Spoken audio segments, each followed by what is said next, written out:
rolling. Welcome back, everyone. This is episode 117 of the Jiu-Jitsu Dummies podcast. We're brought to you by Black Belt Digital Marketing. Anything you need to build your business on or offline, website design, Google Ads, graphic design, printing, we can absolutely help. Check us out at Black Belt Digital Marketing on Instagram or our website, bbdigitalmarketing.com. You can request a free review of your online presence today. My name is Milton Campus. I'm a brown belt turning out of South Florida. We got Bo behind the camera. Miguel is not here with us today. He'll be back in a couple of weeks. You the fly? We have a new sponsor. That's cool. Right? Very cool, right? Hey. There you go. Super excited to be working with them. We'll talk a little bit more about them Where's as my we go. pair, bro? Where's your pair, Bo? Hold on one second. Oh, I'm going to let you choose your pair from the wonderful box that they sent us. God. So we got, I'm excited. My tail's wagging. we've got a whole bunch of glasses. I think that might be enough. Holy cow, look at that. 4, 5. Gee, there it is. Yeah. Hats. Wow, Hats. Cool. Let's put that there. We've Wow, got, I chose my pair already. We have these 3. I think there might be, is there a, They know the deal. no, there's, sent us 4 pairs of glasses. They know I how chose it's mine. done. I like these because they're for my big head. Sweet. I'll let you choose. They even sent a blue belt case Uh-oh. for, Do you have a white belt one? well, for Miguel. Or transparent If and when he belt? comes back, we'll get those to Miguel. I'll let you choose though from these. Cool. I don't know if you're a hat guy, but we got a couple of hats from them as well. Very cool, right? Leo nice. Optics. Very cool. Very right? cool. Yeah, very and nice. Blue or gray? What? Blue or gray? Gray. So we got. Gray. All right. Oh, look at this! We got a great T-shirt for you. So we got a gray shirt. Sweet. So we'll. Excelente. Ah! Oh, messed things up. What else we got? It's okay. Got both blue and brown What's that? keychains. Right? Keychains. Belt Oh, rank. sweet. Belt rank keychains. Uh-huh. What are they called? Like paracord, right? Right. Paracord with the Leo Optics. Oh, no. Sent us a really cool care package. So thank you to Lionel over at Leo Optics. You can go check them out at Leo Optics on Instagram. If you go to the Jiu-Jitsu Dummies Instagram, we've got them in our link tree, and we've also got the coupon code. You can go to their website, leooptics.com, and it is, oh my God, it's going to be 10% off with code JJD. All right, so go check them out, everybody. Show them some love. We'll talk a little bit more about them in the coming weeks and days and weeks. Like You want to get these that are squared bamboo. away. That's these are bamboo. These sunglasses. Nice. Bamboo, like very light, very cool. It's got the nice little, Yeah, that's the like thing. the red tip bamboo from the is belt. super, super light, but it's very strong. very cool. He's got some newer glasses, Sweet. and we're real excited about working with them. So Very cool. Thank you to Lionel and his team. Thank you to our friends over at Flow and Roll. Hands down the best custom gi and no-gi gear in the business. Don't believe us? Visit them on Instagram at flow_n_roll and check out all of their custom designs. They've created stuff for academies across the country. He just sent me some new stuff, some pictures of some new stuff that he's launching. Amazing. I mean, the graphics are just always incredible. Go check them out at flowandroll.com. You get 20% off with code JJD. What up, Sean? Thank you to the BJJ box for all their support as well. They're Jiu-Jitsu's favorite monthly subscription box, and it's delivered to your door filled with premium Jiu-Jitsu and grappling apparel, equipment, supplements, supplies, snacks, and more. They find the best products in the world of Jiu-Jitsu and guarantee every box is going to be worth more than the cost. All right, each box includes 4 to 7 items that you're going to love. You can use coupon code JJD10 for $10 off your first order. And I think we have another box on the way. We probably have in another 2 episodes, I think we'll have another unboxing. Cool. Shout out to NutriZone CBD. No matter if your aches and pains are coming from lifting weights at the gym, rolling on the mat, or just the daily grind of life, NutriZone has a product made for you. Find your NutriZone by finding the best products for your pain wellness so you can continue your active lifestyle, right? So you've got the tinctures, you got salves, you got lotions. This is like not even half of the stuff that you can find on NutriZoneCBD.com. And again, you can get 25% off with code JJD. All right?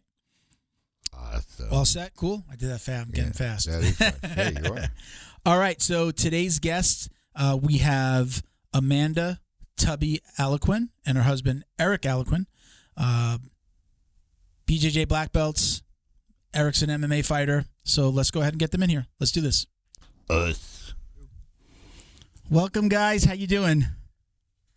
We're doing good. We're doing good. Excited. We're excited. Thank you for joining us. I appreciate you being patient. I got a little Zoom problem there at the end, but we made it. I'm coming an hour from into Miami too, so the traffic was a little heavier than expected during the day. But I'm so happy to meet you guys. I know a friend of yours, Scott Ferguson.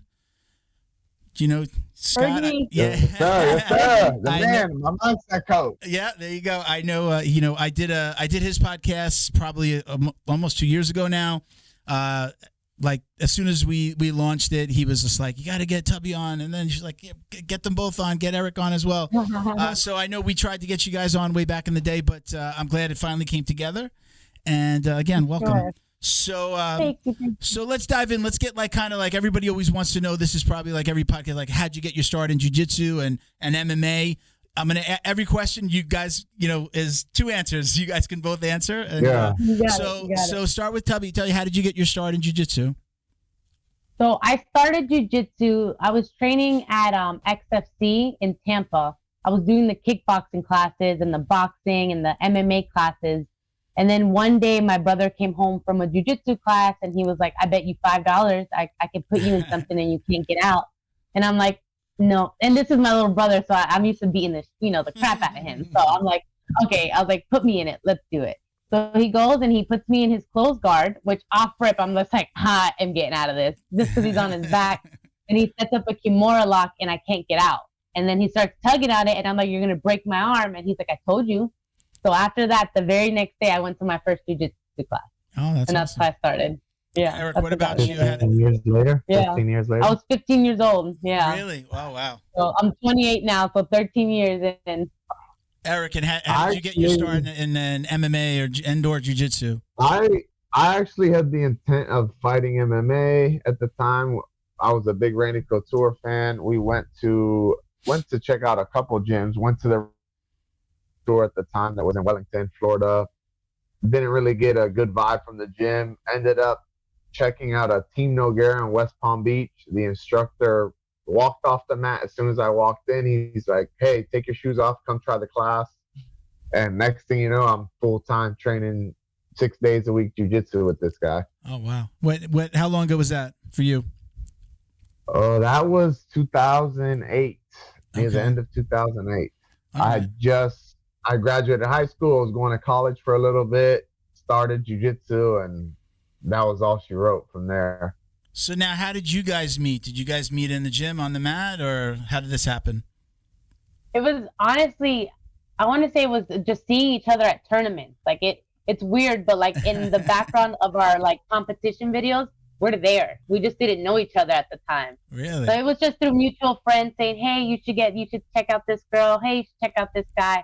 And then my sister knew one of his friends and then invited him over and his friend to come train at our gym. And that was like our first really like face-to-face introductory. And then it just took off from there. I mean, we would compete at almost all the same local tournaments. And it's just, yeah, that's how we met. And where are you guys? Actually, honestly, Good. he saw me compete. I took a super fight at Palm Beach Gardens here, and he saw me compete. And he sent me a message at that time. I think was it MySpace? Was it It was Facebook? probably my. I think it was MySpace. Yeah, I think it was MySpace at the time. And like he commented on my video, and he was like, "Hey, oh no," he sent me a message. He was like, "Hey, great job, but next time you should work on your spider guard." And at that time, I was like getting all these compliments from so many people. So when I opened this message, I'm like, "Who the fuck is this guy? And who does he think he is?" So then that's what kind of like got me responding back to him. And he was like, I couldn't compliment you. He was like, "I had to go the other way. I had to insult you and get your attention and then reel you in." You know? What do they call that? Okay. They call that negging. So like saying something. Yeah. He knows what he's doing. So he knew right away. I definitely. Does that Now, does that still happen in your relationship? Does that go both ways? Are you critical? Are you like extra supportive? Oh, man. Like I kind of feel like sometimes in a relationship, like I'll tell my wife, I'll be like, listen, do you want the honest answer, or do you want the answer to pump up your ego a little bit? Like if she tells me something's going on at work, I'm like, do you want the answer, or you want me to just comfort you, because I don't know which way to go, because I really want to give you the real answer so that it can really help you. How does that work with you guys? We're definitely at the point of just real answers. Yeah, we're like, some may say harsh, but we're just the only way we're gonna get better in whatever we're doing is just being honest with each other. And just, we've said it before, like you've heard it before, like, oh man, like I probably have something on my face and that guy probably would have never told me. And like, we're not those type of people. It's like we love you and I love him and he loves me, we're gonna be honest. Yeah, no. I do that to my wife. No, some days he's like looking at me, he's like, man, your head is a little bit larger than normal. Like he'll just say stuff like that, and I'm just like, but she hit me back. She hit me back as well. I'm just like, dude, are there ever any? You just be honest about. Do feelings still get hurt once in a while? Do you feel like, oh man? Oh, 100%, 100%, dude. Yeah. Yes. Just recently too, with one of my weight cuts, he was just like, dude, you didn't even have a butt. Your butt was like sucked in. I was like.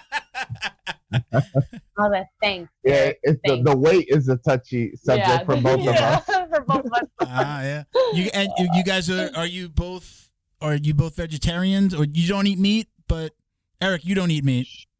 I don't eat meat. I haven't had meat for probably like 12 years. No fish, nothing, no seafood, nope. meat at all. Okay. Nothing with a face.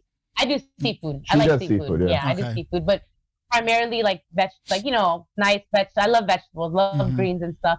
But I feel like I needed something more, so I want to say 3 years ago I started eating like seafood, fish, and mainly he goes fishing, so he catches me like the fresh fish. So that's mainly the fish I eat. If it's not fish, then I do shrimp.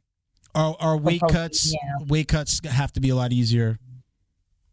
With that weight diet, cuts have gotten a lot.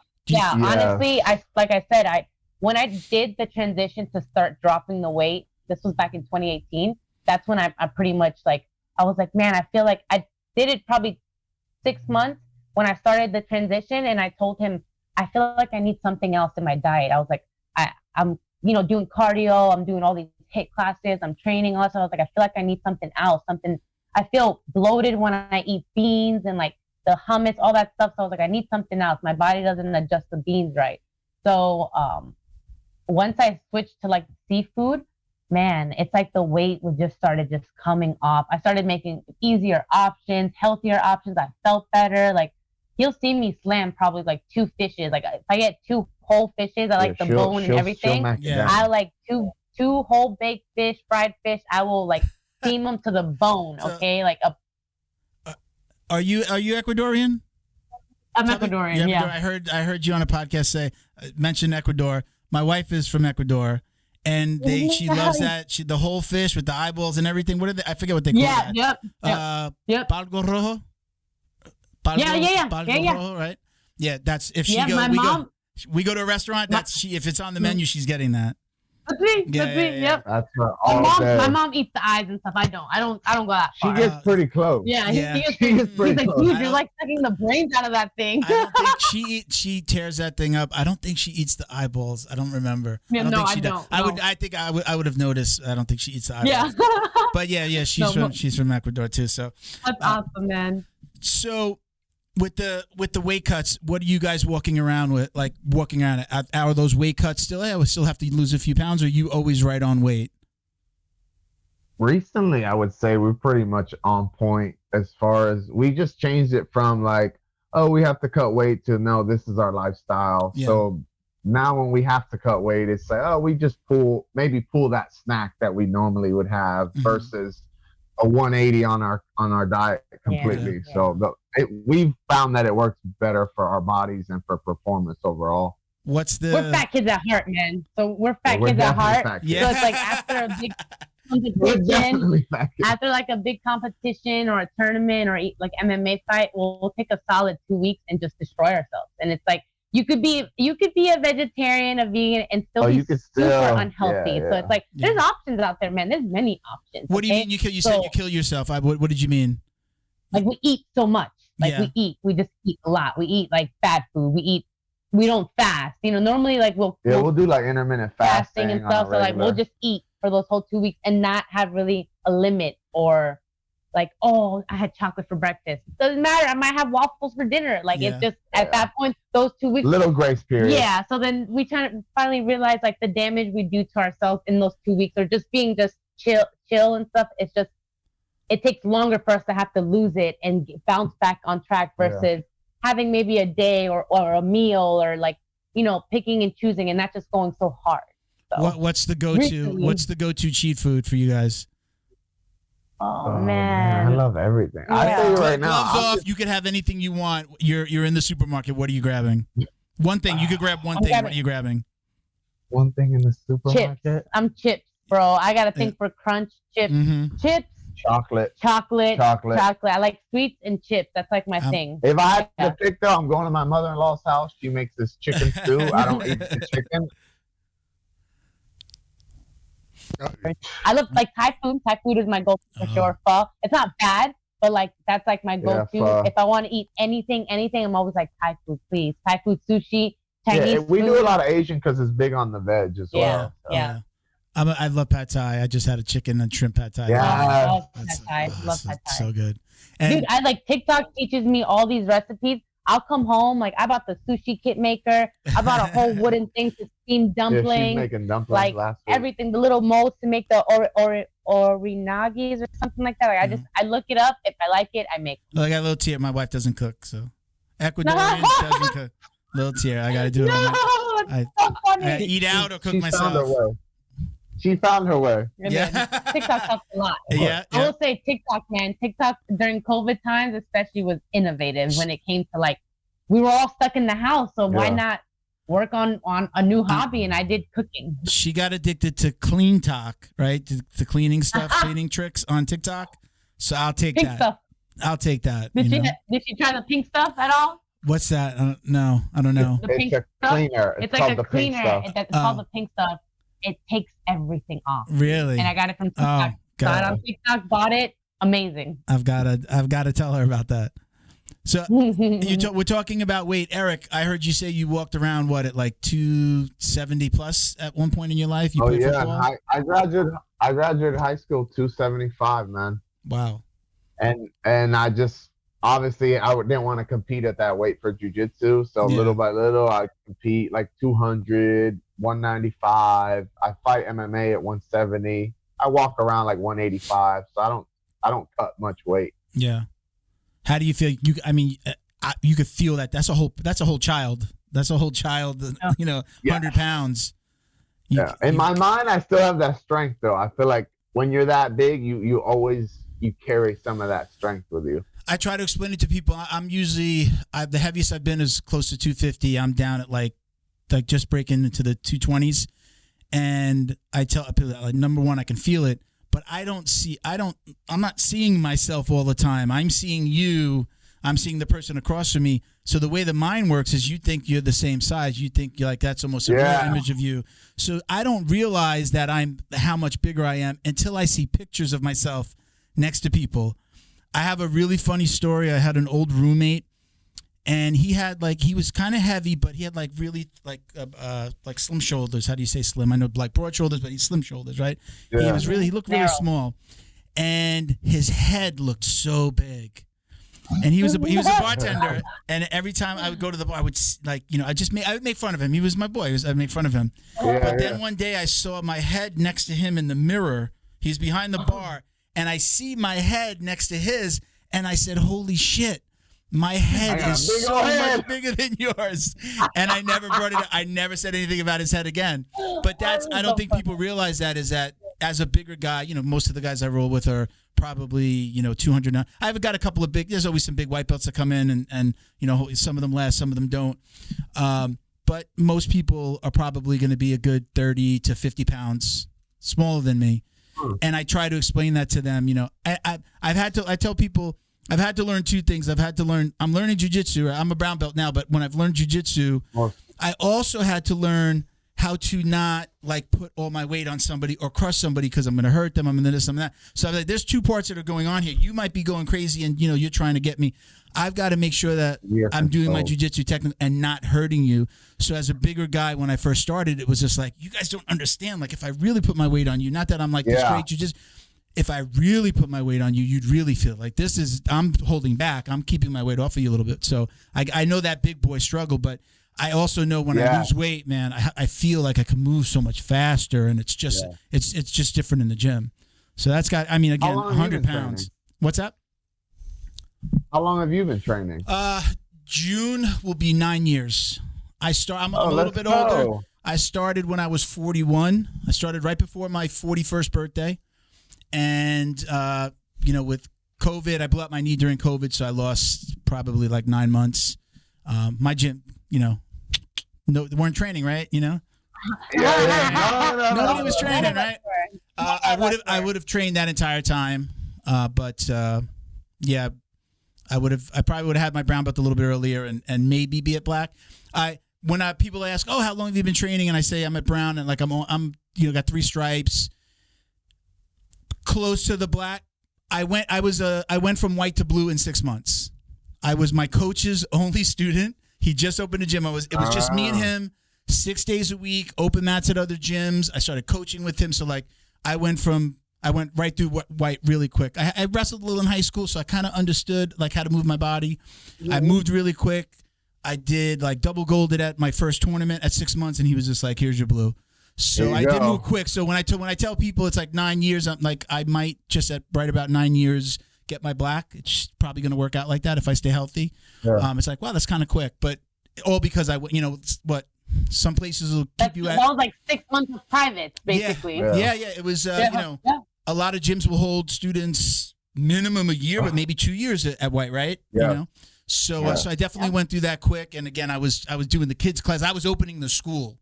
At white belt. Oh wow, you were in it. He was in law enforcement, and he'd go on stakeouts, and he went from NYPD to Homeland Security, and then he came down to Florida, and he'd be like, "I got a stakeout tonight." He's like, "I can't open the gym tomorrow." Like, I'm not gonna be able to open the gym. I would open it. Sometimes his wife would come in, but then I'd run the kids class, the adults class. So again, I moved through it quickly, but I think when I double golded it was just a little new breed, but I was 40 plus. And everybody was half my age. There was nobody my age. So I ran through these like 25, 26-year-old kids that were all my size. And I got it quick. So I kind of like to explain that because some people are like, 9 years, you're almost a black belt. Man, what are you, some kind of stud? I just went through white quickly. Yeah, no, man. That's honestly, you say that, and I'm just like, I got my black belt in 7 years. Oh, shit, yeah. I tell people that was like, actively competing and stuff like that. But he got similar to you, like with blue belt and stuff. Same thing with him happened. Yeah. Similar competition. 3 months? I got mine in 3 months. You got his blue belt in 3 months. I was training so much that when my wife would be like, I'd come home and she'd be like, "Really, 5 hours?" Like, because I would go to work at 5. Does she train? No, she does. She does like I love kickboxing style stuff. So she goes to like do kickboxing. It's a place called Raw Kickboxing down here in South Florida, and or down in Coral Springs. I forget you guys are in Florida, right? Oh, yeah. So yeah, she does that. So she didn't really understand my love of jiu-jitsu until she found that years later. And because I was on her ass to like, you get in the gym, you got to do something, because she didn't really go to the gym or work out. And I was, really on her to do something. And then she understood it because now she's like that. When she doesn't go, she's unhappy. She's like, I can't believe I missed today. It's like, you just like Monday, Friday, Saturday, Sunday. She's there, and if she's not happy. And I'm like, you see, now you get it. But she used to tell me like 5, like I get out of work at 5, open the gym at 5:30, and be home by like 10:30. She'd be like, 5 hours, really? 5 hours? And I'm like, but I'm thinking I could be at the bar. I could be out with my friends. Yeah, believe me, this is a good alternative to me doing any of that stuff. This makes me want to do any of that stuff a lot less. And then again, when she found her love of kickboxing, then she's just like, I got it. All right. But still, now it's not, it's like 2 hours, 4 days a week. Yeah. I still get that. I still get that. I still get that. I'm not going to lie to you. Yeah. Because it's like when he's in camp, his schedule, like I tell people, I'm like, when I tell you I don't see him until we're laying in bed at night and he's already basically asleep. Yeah. So like in the mornings, he'll wake up. We'll go to morning class.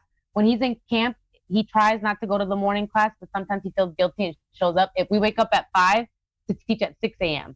and that's every day, Monday through Friday. So after that, he goes home and gets ready, and then he leaves to go to Stanford, and he's there by like 9:30, and he's there until 11:30. Then straight to the boxing And then he gym. heads straight to the boxing gym where he meets, where he does his boxing with Coach Mooney. And then on some days he does more like a point fighting and stuff like that shortly after, like just some shadow boxing and some pad work and stuff with another instructor around 1 o'clock or 2 o'clock. So by the time he gets home, it's like 3:30, 4, and I'm either at work or I'm off of work, and I just got home at 2 and I'm cleaning up and stuff. And he gets home. One more practice. Yeah, he eats.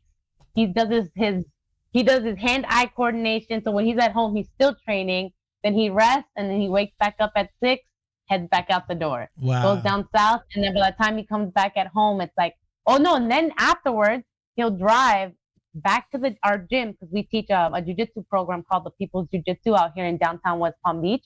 So then he'll drive after class ends around 7 o'clock, 7:15. He'll take like the 45-minute drive and show up to our class, because our class starts at 7:15. So he shows up like 30 minutes, probably like, 45 minutes late, but he shows up, gets on the mat. Either he trains if he wants. If it's a gi class, he'll put his gi on and like sit on the side and help and stuff. But yeah, he's there. He's in it. How many days a week is that? That's every day. That's every That's single usually day? 6, like 6 days a Yes, week. like I 6? tell people, a full-time job. Like as a fighter, I feel like that's what it has to be. If you're committing to this as a career choice, as a lifestyle, like it has to be a full-time job. You have people that go to work every day. They don't want to go, but they show up. They commit to 8 hours a day. I feel like it should be the same way in training. And it's not saying you're killing yourself for 8 hours. Like I really, really admire him, especially with his training and when he gets in his camps, because he's very tactical and he's smart. The times where he's gotten hurt, it's because he wasn't listening to himself or like, being smart. It was more so ego, like, I can do this. I'll do it. I'm fine. I can push through. But like, he's very, very smart. He's very like tactical. He likes to make sure he's on schedule per se. Like he's like routine So with his food, his eating, everything. Eric, now you tell us about her. Tell us about her training day. Maniac. The same way I don't stop, she doesn't stop. When I'm in this camp mode, I'm not really cleaning up behind myself too well.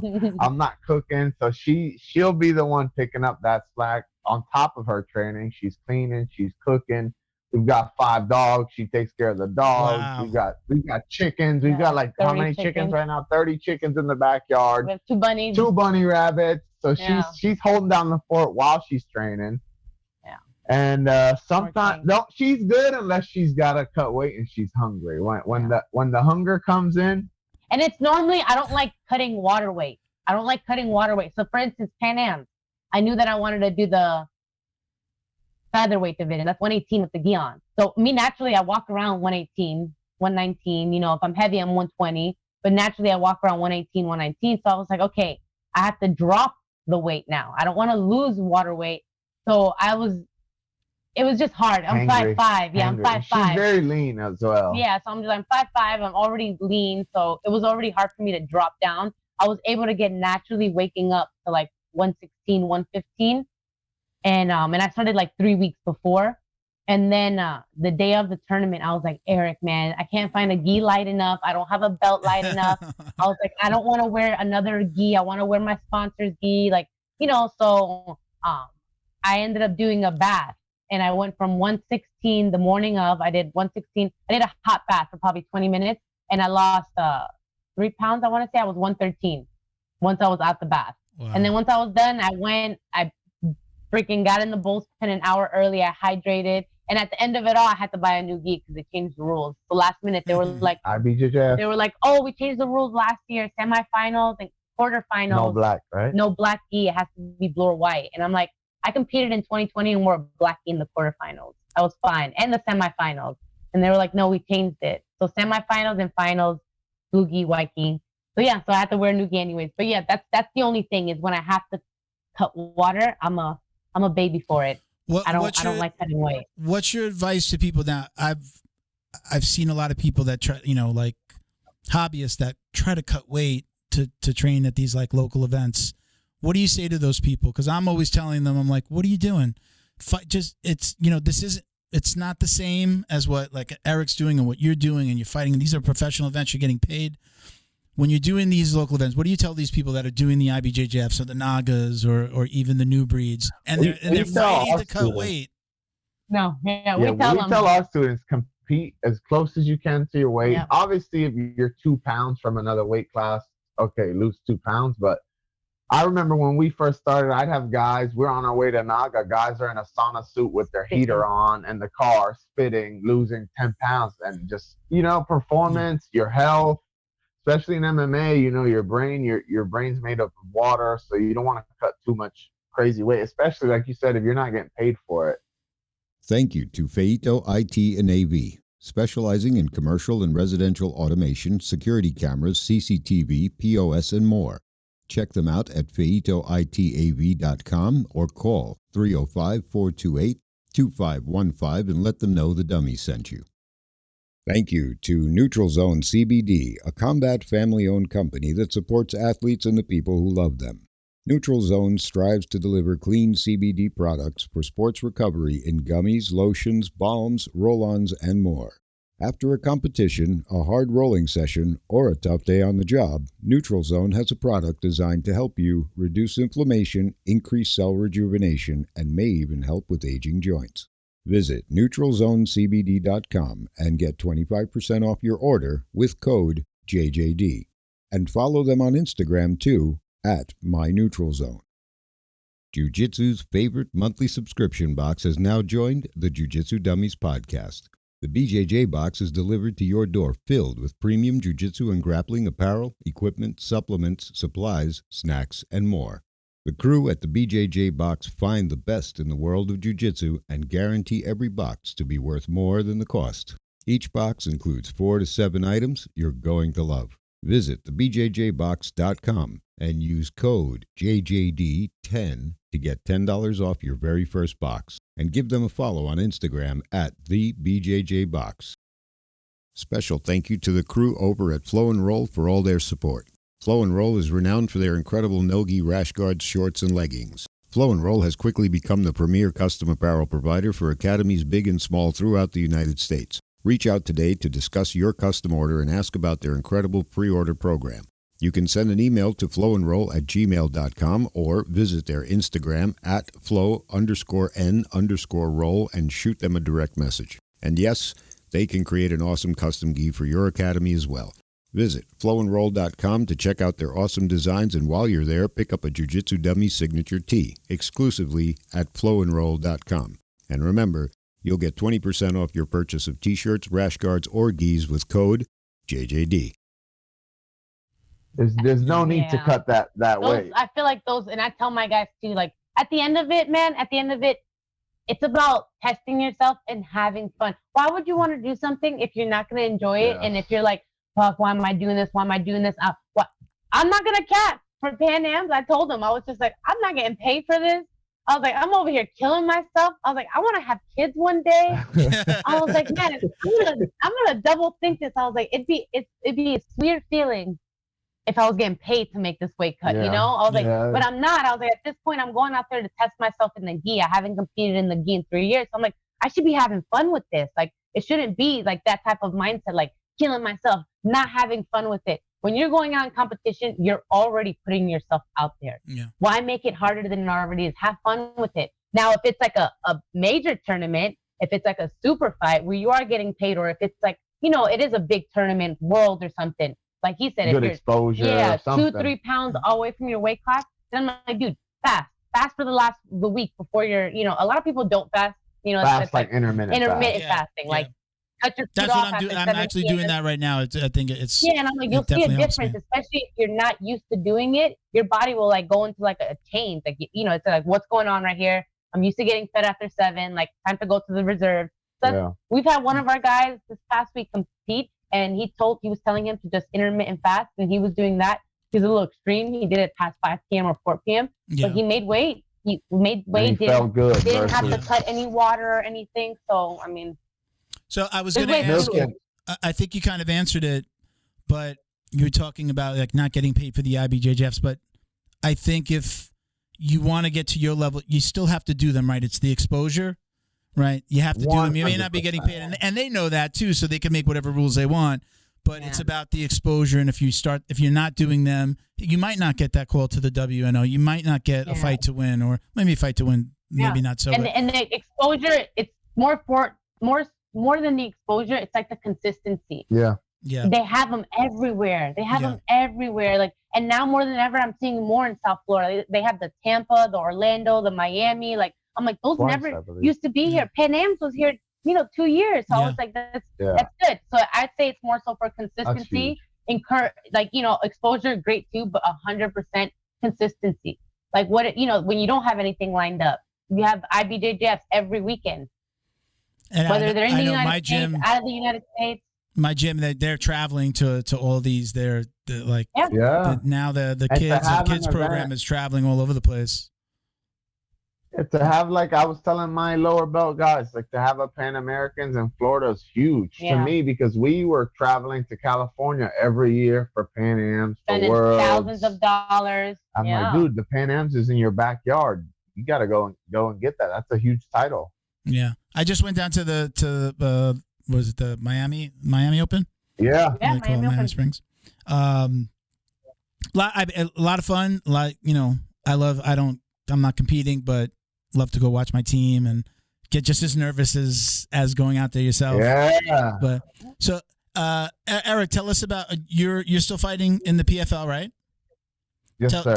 Tell us about PFL, the series, and where you're at right now, because this is a little bit different, right? This is, it's not like the UFC, win a fight and then wait for your next fight, right? This is almost like a tournament style, but not all in one day. Yes. I was in the Challenger Series. So basically the Challenger Series, they take X amount of guys from each weight class and you fight your way for a contract. But if you have a good showing, that they'll keep you in contact. Mm-hmm. I had my first pro loss at the PFL, which was a great learning experience for myself.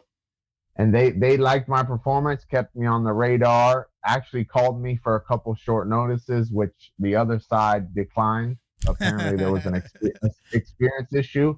And then about 2 months ago, I had a knee injury. So I've just been trying to rehab my knee before I get back in there. So are all the PFLs, you said, for a contract, like the PFL does that $1 million prize, right? That's per them? weight class. Per weight class. Is that the same as getting a contract, or are those two different types of tournament styles within PFL?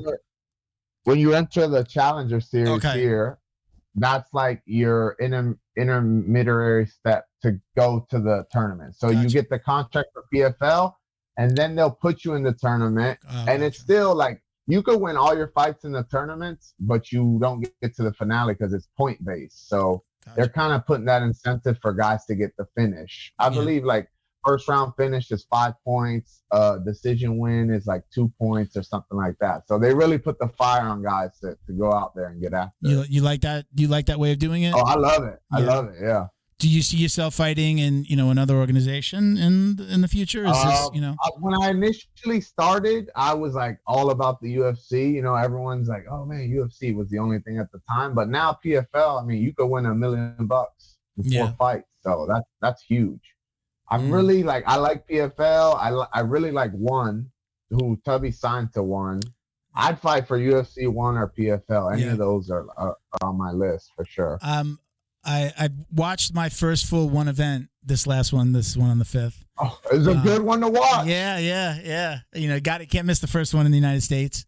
Definitely. I was, before it was really on my radar, I knew about it. I didn't necessarily fully understand it. And I used to be over here talking about jiu-jitsu could be boring. Like, we're never going to have that full, I love jiu-jitsu. I love watching it. I love doing it.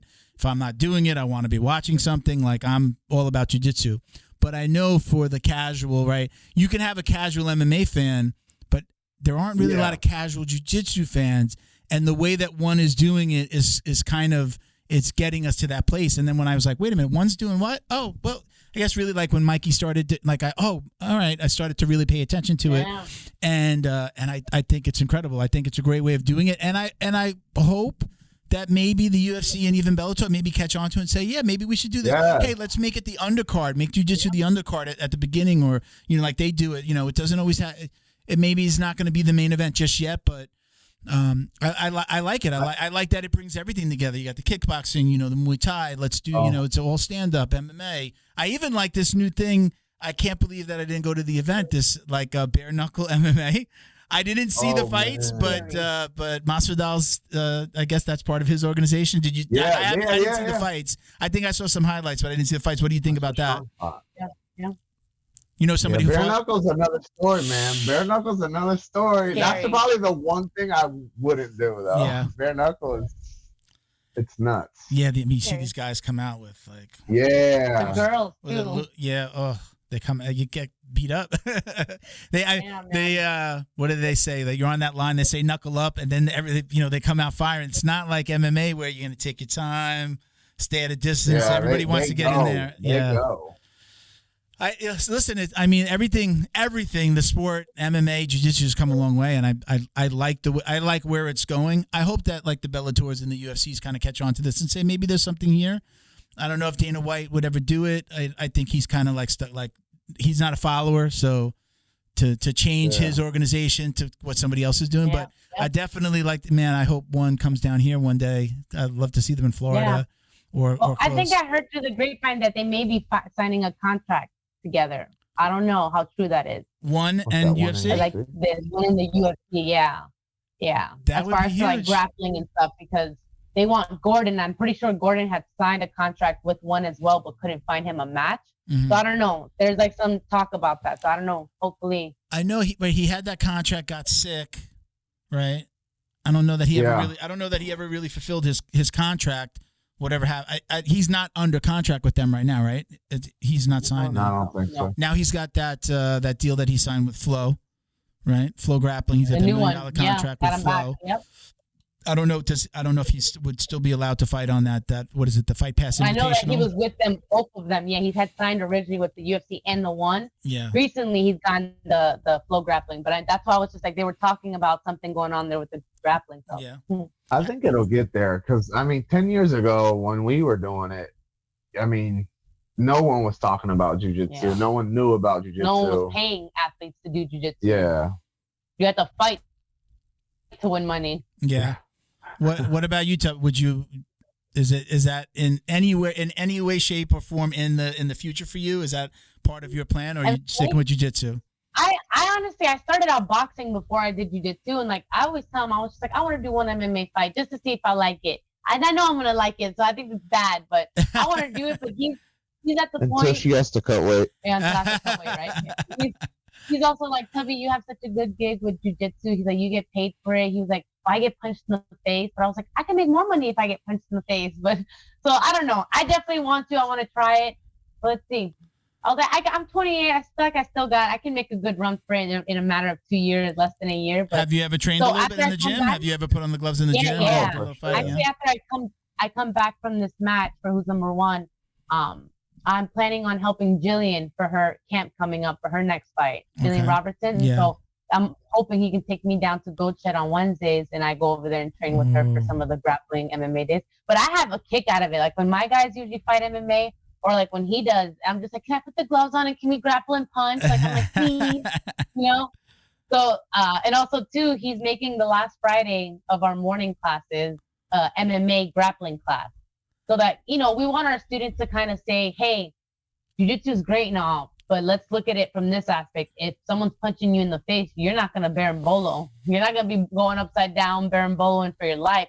So it kind of changes like the aspect of kind of gives you more of a realistic feel as far as self-defense wise, or gives them a little insight onto what he does and what to expect, how to use your jiu-jitsu if it came down to it with having to punch and, fight. My first gym was like that. My gym now, the one that I've been at this gym for 7 years, we're just jiu-jitsu.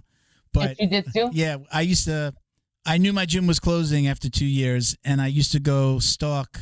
It was the old Fight Sports in Coral Springs, which is now Jiu-Jitsu for Life. Sofia Amarante. Yeah, Sofia and Felipe. Yeah. I used to drive by, and I used to just sit outside because I just wanted to see the program. And they had some stand-up.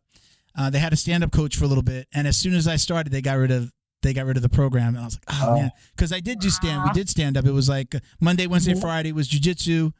You had a basics, and then an advanced class, and then Tuesday, Thursday was what we called MMA, which was we did our basics. We did a jiu-jitsu class, and then we put on the the small gloves and we grappled, and we were punch in the face and takedowns, and we not heavy ground and pound. We would get to the ground, do jiu-jitsu to let the person know like, hey, you can be hit on this position. I loved it. I mean, I have that little bit of that was like I did stand up before I did anything, even at another gym. I was doing a little Muay Thai someplace, but I do like not getting punched in the face, but I do think that everybody should have that experience at least a little bit. It should be part of your training because it's a completely different beast when, maybe, you're going for a takedown and, you got to worry about somebody's knees or, you get popped in the face when you're going, and it's just like, wait, what am I doing?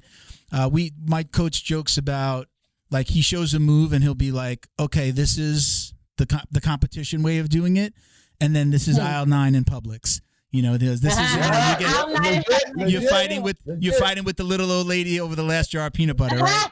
There's two different jujitsus. There's a jujitsu on the street, and there's a jujitsu, that you're going to do at the tournament, and that's even different. So he'll show, okay, look, from here I could punch. We don't do it and train it, but he'll show, look, this is where I would be, and I could punch here, pound here, punch. It gets it into people's mind like, oh yeah, right. I'm gonna be, if I'm sitting here, boom, I could get punched. So what do you do with the old lady? You foot sweep her and then Kimura? I know. I'm like, I'm over there like, over peanut butter milk. No, that's my coach. That's my coach's joke. That's my coach's joke. That was not mine. Peanut butter. I love peanut butter. Hilton, gi or no gi? Me? Gi or no gi? Oh, preference, or do I train both? You gotta pick preference. This is gonna be a weird answer. I like no-gi better because I just like it better. I don't know what it is about it. But at my age, I like that I can slow people down with the gi. I'm gonna be 50. I'm training with guys, more than half my age. I'm 16 years old to probably 35 is like the average age of most of the people in the gym. There are maybe like 5 of us over 40 and 2 of us over 50. Well, now I consider myself at 50, another 2 months. So I do like that when it's like the 6th round of training on an open mat Saturday that I can kind of slow, or Saturdays are no-gi, but on a Sunday I can slow somebody down. I'm like, but as I lose weight and I get my cardio back, then I'm like, I like the no-gi. I also think because we train gi 5 days a week, no gi too. One is like a Friday night, we do just an all drilling class. Maybe we'll like one roll. It's all advanced drilling. And then on Saturday, it's the same thing. It's an hour of drilling, and then we do basically an open mat and no gi. So those are our 2 no gi days. So I try not to miss those days because also with work is kind of hectic. So I like the advanced stuff on Friday night, and then again coming in the next morning. But it's like you finish at 9:00.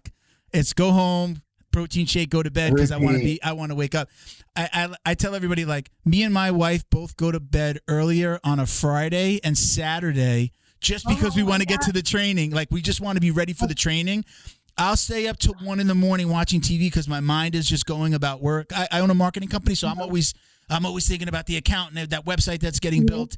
But on Friday and Saturday, I'm only thinking about the training the next day. So we go to bed. I'm like in bed at 10:00. Like, hey, let's turn off the TV, lights out. So yeah, I'm an addict too. I'm an addict my way. I always say that in the hobbyist way, I'm an addict and I love it. I'm training more now than I ever did before. Again, as I've been losing weight, I've been able to get in a little bit more. Yeah. I got sick a couple of weeks ago, so when I came back, I usually like to do 1 day jiu-jitsu and 1 day of weight training. But now I've just been like, when things get crazy, I need that camaraderie. Like, going to weight train is like I'm by myself. When my mind is going and I need that human interaction because I'm working at home all day. Yeah. My daughter works for the company. She's in another state, but we're like on video chats all day.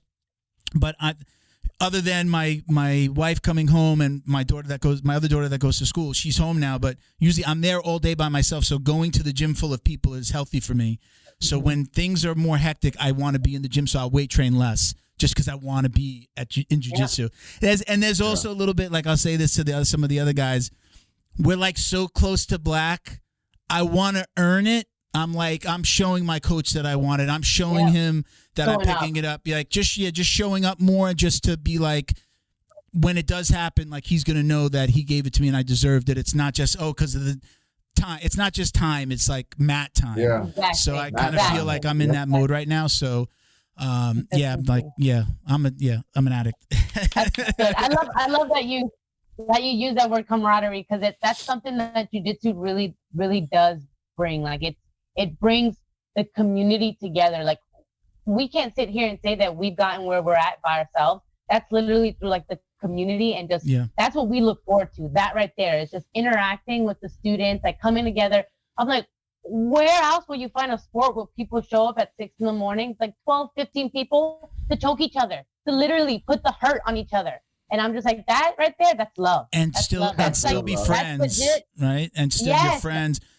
All of my, other than Bo, all of my friends in my daily life in my town, besides people that, I went to school with in New York and other places. Yes, I'm friends with them, but everyone is from jiu-jitsu. I don't hang out with anybody who's not doing jiu-jitsu. So we're around each other. It's like, hey, let's go get something to eat. Hey, let's go watch the fights. Hey, let's do this. Hey, we're having a party. So it's like nobody in my life, again, other than Bo is and we're trying to get Bo. We're trying to get Bo on the mat. We're trying to get Bo on the mat.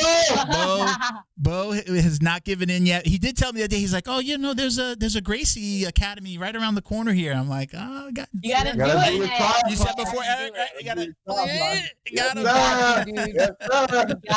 got to, man. It's 100%.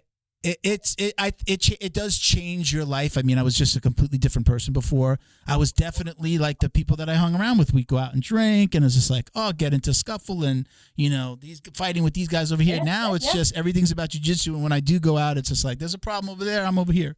I want to be as far away from that as possible. I don't want to not be able to train. I don't want to hurt somebody. I don't want to get locked up. I had 3 beers the other day. I had 3 beers the night of the UFC, and I'm just like, oh man, I'm not gonna be able to train tomorrow. This sucks. Like, it's just going through my mind. I'm like, what did I do to myself? 3 beers. It's like not a big deal, but then I didn't train the next day, and then I went yesterday. I was like, I gotta go to the gym. Like, Monday, if there's a day that I take off, it's usually Monday, and I didn't, because Monday's my hardest day at work. It's just like back from the weekend. But Monday blues, man. That's what I was telling him. Didn't I tell you this yesterday? I was like, why are Mondays so hard? I was like, we're in bed. We get a whole night's full of rest, and I wake up on Mondays and I'm still tired. Like, granted, we walked in on our Monday class and it was popping. So like we were up. We like woke up, but for the most part, man, Mondays are just so hard for us. And then just in general, we're in bed now because of the 6 a.m. classes. Like you say on a Friday night, bro. Oh, that's like our main goal. We have like alarms on our phones that goes off at 9:30, 9:45. Go to bed, champ. Sleep is vital. Go to bed. If not, the blue light will keep me up. And are you still do you work at an animal clinic, Tubby? I've heard you still work the clinic? How does that fit into your day? Is that like you go every day? You go when you can? So here's the thing. This is why I love this clinic. The owner also trains, was actually managing his MMA career at one point. So my boss, the head doctor there, he trains. And I've been there since 2015. So ever since I've been on board, they've known like jiu-jitsu's been the main thing. I do the working more so as like a hobby, a side gig to make money, and also too, it's just I like working with them. They're a great group of people. But they are awesome in a sense of they scratch my back, I scratch their back. So I'm usually on call. So they work with me in my schedule. They tell me, hey, we understand you have morning class from 6 to 8. You come in whatever time you can. At the end of the day, I'm valuable to them because I work every position. So as a result, they give me kind of like that little edge of, hey, you can make your own schedule, make your own hours, come in when you can. So as a result, I make sure that if I have open times, I go in, and I always give in like 120%. I try to get like a week's worth of work done when I'm there. Like, they call me, and she does. Yeah, they call my boss recently has been calling me Crackhead Bob, because he's just like, dude. He's just like, you ever stop? Like, I've had some of the doctors, they're asking like, do you do everything on this mode? Like, are you always on power mode? She is. recently, like we just got evaluated at work, and my manager was just like, dude, it's like we can send you to go out there and scoop the yard and clean shit, and you're like, I'm gonna do my best job at scooping everything. I'm gonna be the best shit scooper that there ever was. Yeah, I like that. And that's just how I am. Like if I'm gonna do something, I'm not just gonna do it right. I'm gonna make sure I give 120% of that. And like recently too, especially with this camp for Who's Number One, like we've been on that Kobe Bryant mentality, and it's like every Sunday he has me write out my schedule, and he's like, at the end of the week, everything's crossed off because you're committing to everything you write on here. Yeah. So sometimes I overdo it, and like by midweek, I'm like, fuck, why'd I do this and stuff like that? But hey, you gotta commit. Made the deal. Yeah, you made the deal. You gotta commit. So like with them too, I make the deal, I commit. If I say I'm going in, there's some times where something comes up and someone switches up on me, like my private switches from 2 to 11. Then I have to tell them, hey, I'm sorry, I can't come in from like 9 to 12, but I'll come in from 2 to 5:30. Like something like that. And sometimes I do run myself to the ground because I overdo it, not just with work, but with everything. Like I try to take side gigs of cleaning snakes, cleaning houses, like, anything that's worth manageable of my time, like 2 hours to get paid good money, I'll do it. Because I worked for my parents my whole life. So I already got I've literally worked, liquor store, restaurant, all that good stuff, beverage castles. My parents, selling candy, gas stations. I was selling candy at the age of 13 on the side of the streets of New York, hustling.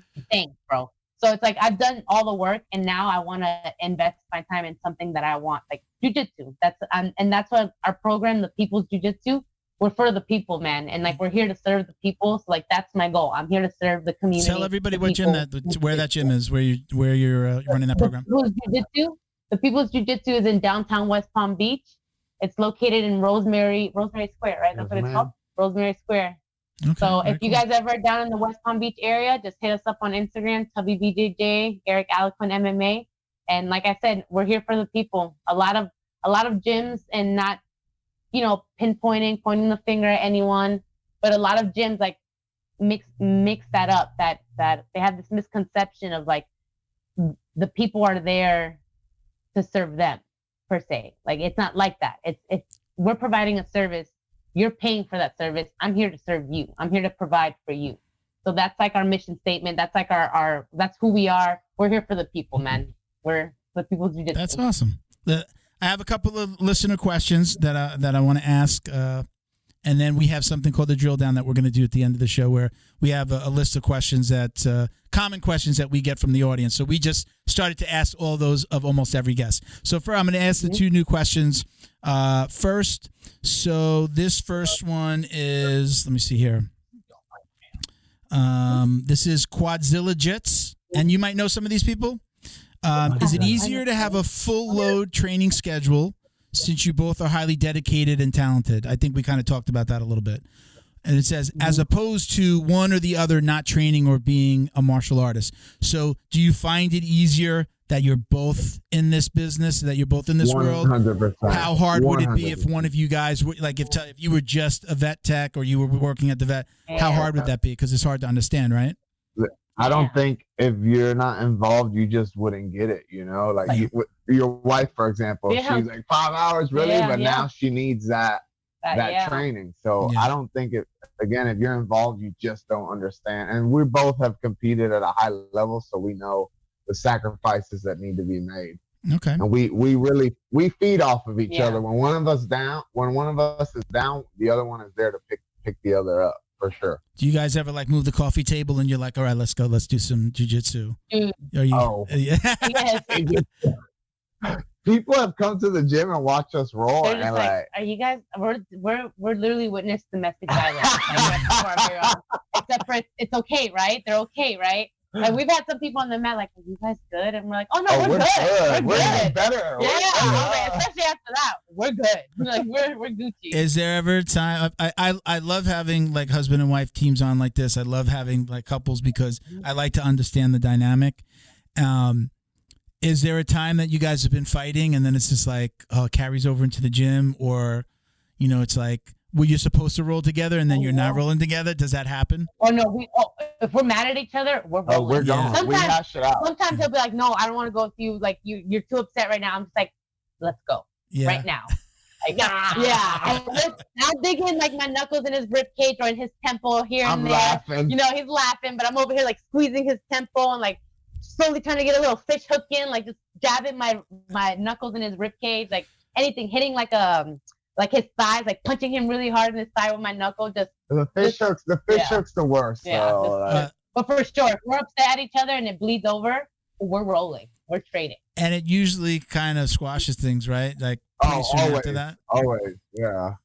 That's good. Either I end up like getting upset. I remember one time when we were at our old gym, we were upset at each other, and you kept footlocking me, getting me with the same ankle lock. And that's probably the first time and only time I ever cried in training. And I literally got so upset. I was like, get off of me. I was like, you're just thinking of me. Yeah, you're just, if you were in my weight class, it'd be a different story. That was like my line. I was like, if you were in my weight class, it'd be a different story. And that was like the only time I kind of cried in training. Take note, people. Take note. I was just like, I submitted her. I was like, you're catching me with the same ankle lock and not even telling me how to escape. Like, I was doing the regular ankle lock escape where you push the leg down and hop over the foot. Mm-hmm. And then he was going into like a variation. Now it's like the butterfly Aussie pretty much. Now it's called butterfly Aussie, but back in the day he was doing it to me and I'm like, I'm escaping and you're not even telling me how to get out properly. You're just submitting me back to back like 6 times. So that was the only time that it really, after we trained, I was still mad at him. Do you find yourselves like coaching each other as well? If you see like when he competes or you compete, or even when you see each other rolling on the mat, like, hey, listen, you should do this. Does that happen as well? Always specifically watching her like a hawk, especially right now. I'm not training as much because of my knee, so I'm laser beam focused. Her elbow might be an inch off to the right, and I'm saying like, you need to fix your elbow position type deal. Like he went and looked up, like he did his homework on my opponent and looked up a bunch of things, took notes, so he's been honestly taking control and telling me just how to sequences, chain attack setups, like in the middle of training, like, hey, switch that position, play this. And I'm just like in the middle of rolling, switching, listening, just keeping an eye. Because at the end of the day, like when I'm out there, he's that voice.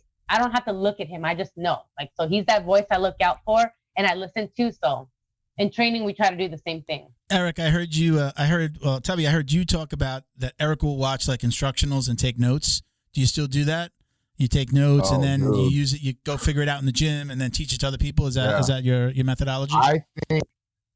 I think personally for the gyms, professors, anyone teaching, for anyone who's not watching these instructionals in 5 years, they're just going to be, the skill gap's going to be so big just because guys like John Denny here, all those DDS guys, they have systematized jiu-jitsu in such a manner that, I mean, obviously some instructors have some systems, but these guys put it in such a way that anyone can do it versus, I feel like when we learn jiu-jitsu, our instructor described it as, okay, I give you this Rubik's Cube. This Rubik's Cube is your jiu-jitsu. You solve it. We mess with the Rubik's Cube. Give it back to me. I help you with it a little bit.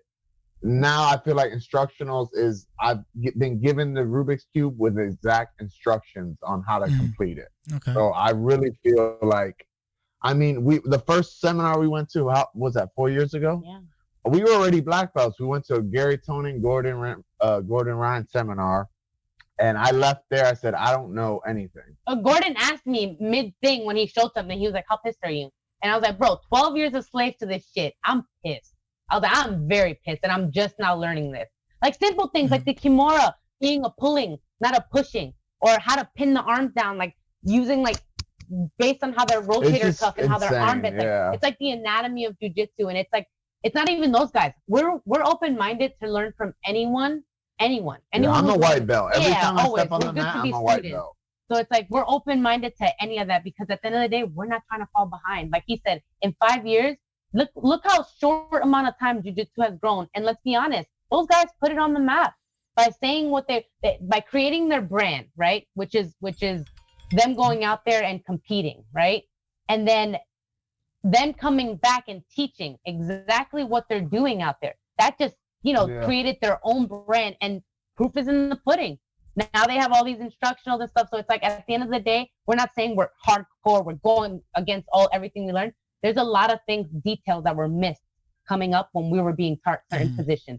which just make the positions a lot easier. I feel concepts and principles that they give you Yeah. that allow you to solve problems on your own. And then just in general, just in jiu-jitsu, we're like, man, it's always evolving. There's so much. They narrow it down to where it's like, okay, these are the four open guards that you're going to address in jiu-jitsu. It's like, oh, this isn't lasso de la jiba. No, these are the 4 positions you're going to come across. It's 4 positions that basically it's like 1,000 techniques from those 4 positions, but they narrowed it down to show you just 4 open guard positions that you're just examples like that, or how to grip the gi.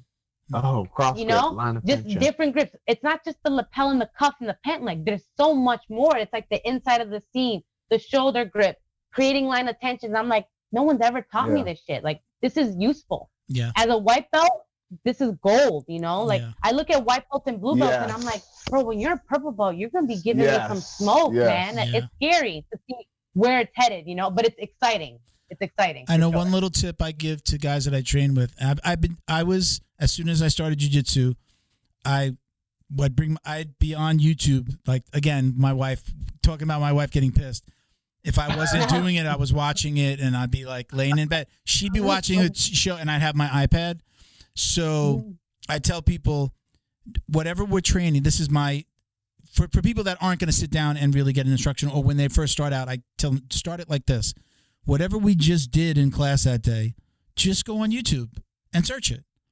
And then 100%. You see all of these other different ways, especially like, I know like my coach, he'll tell you like, listen, you know, it's different for every body type, and like, okay, this is the way I'm going to do it, you know, and help you figure it out for you.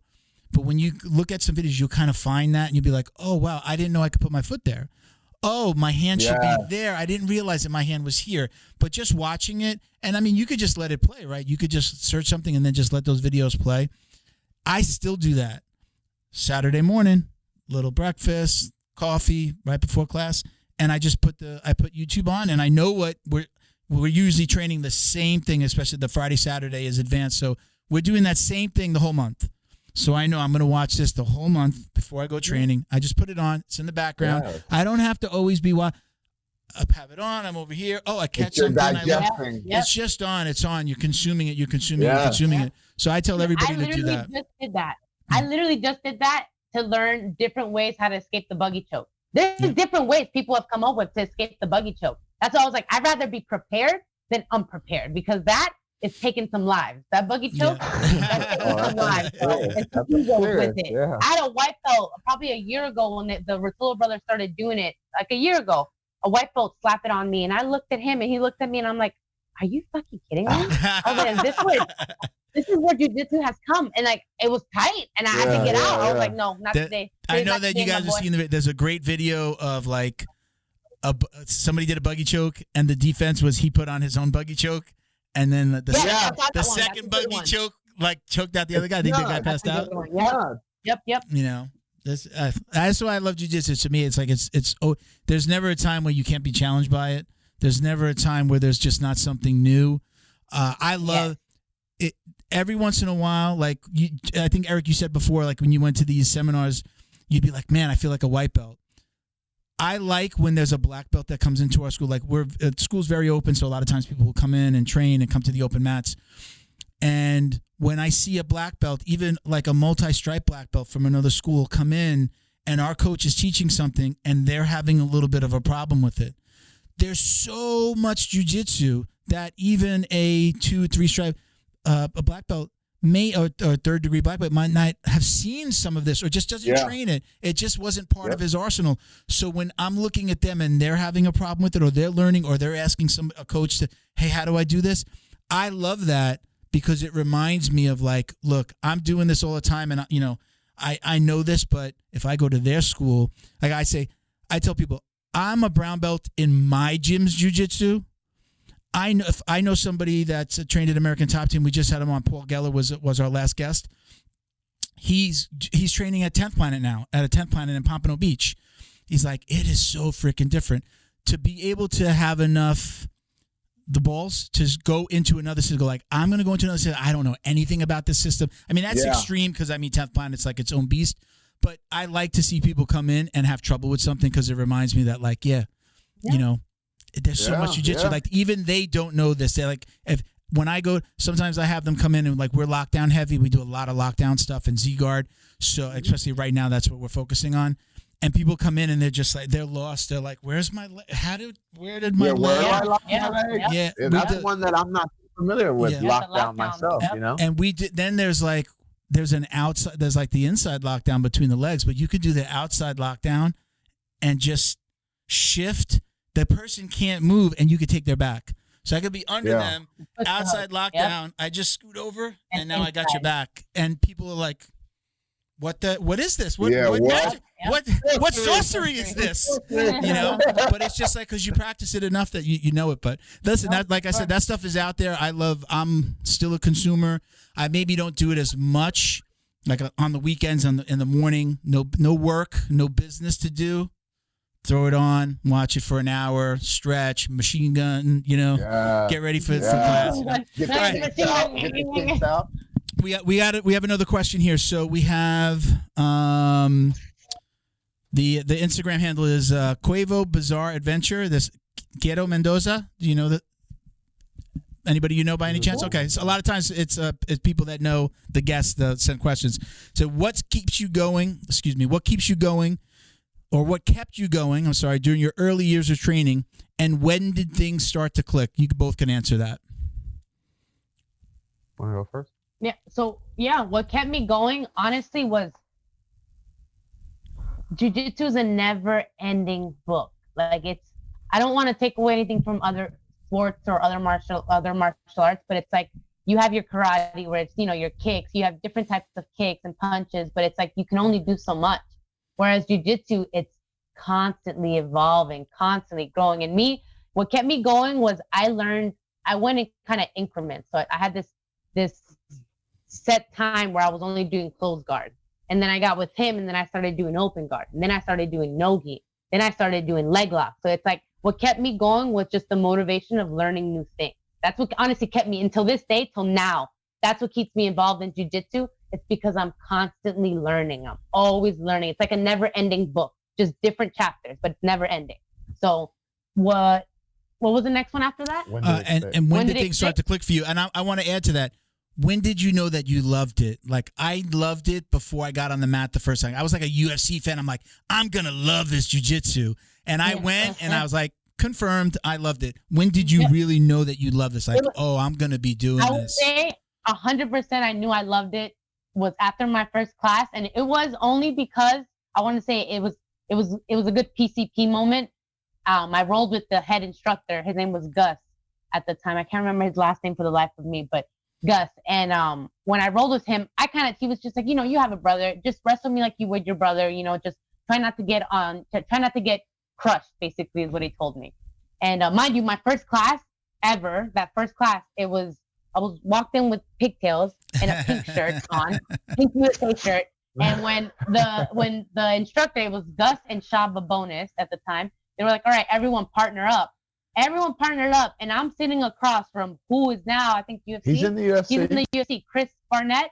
Okay. Chris Barnett, Crazy Legs Barnett. Yes, big Chris Barnett. He's a heavyweight. Heavyweight. Just me and him sitting across from each other. And I'm like, you want to go? So like we partner up. I guess we start going. And I don't know what happens, but man's like, by accident, of course, goes and throws me, and I end up making a hole in the drywall. And like I got up, and I'm like, let's go again. Let's go again. So it was like, it was right at that moment. I was like, okay, I like this. Then I rolled with Gus, with Coach Gus at the time, and I was just a wildling. Like I was just all over the place, throwing my body, just trying to headlock him and all that. And he was of course taking his time, dealing with me nicely, but afterwards he's like, dude, you might not know anything now. He's like, but if you keep that drive and that fire, he was like, you could be something big in this. And like that just lit me up. And I was like, I'm sticking to it. I'm gonna do it. So that's how I got it. What about you, Eric? So what kept you going during your early years of training? I really got to contribute a lot to my first instructor because he was a great mentor to me. And in fact, like I obviously went into the gym with it, like with you. I liked UFC. I wanted to fight MMA, and he was like, "Wait, hold up." He's like, I remember like yesterday. He goes, "Anyone can knock anyone out on any given day, but a white belt will never submit a black belt." He said, so we're going to make you a world champion first. So he really laid out a plan for me. So what I would tell people is make a realistic plan for yourself. I'm sorry, set a goal and then set out a realistic plan to achieve that goal. Whether it's maybe world champion's a bit of an extreme to start. Maybe I want to win a tournament, or I want to get 3 submissions, something small. It doesn't even have to be huge. I think you need to have your eyes set on something so that you're pursuing that, and not just have one thing in mind, have multiple. For me personally, I wanted to be a MMA champion, world champion. I want to make enough money to tell my parents one day, hey, your house is paid off. You don't have to work. So that's what keeps me going. I have those goals. And as far as when I knew I loved it, man, my first instructor, shout out to Walt Blois, Team Noguera, Palm Beach Gardens. He's in Palm Beach Gardens now. He made me feel so good. Just like, I went to the Extreme Couture gym, and it was like a bunch of tough guys. They kind of ignored me. I sat off to the side for an hour. No one really paid me any mind. And then I walk into this guy's gym, and he stops in the middle of his class. Hey, take your shoes off. My name's Wald. Come try out the class. And it was just such a good feeling and I stayed with him for probably 10 years. Yeah.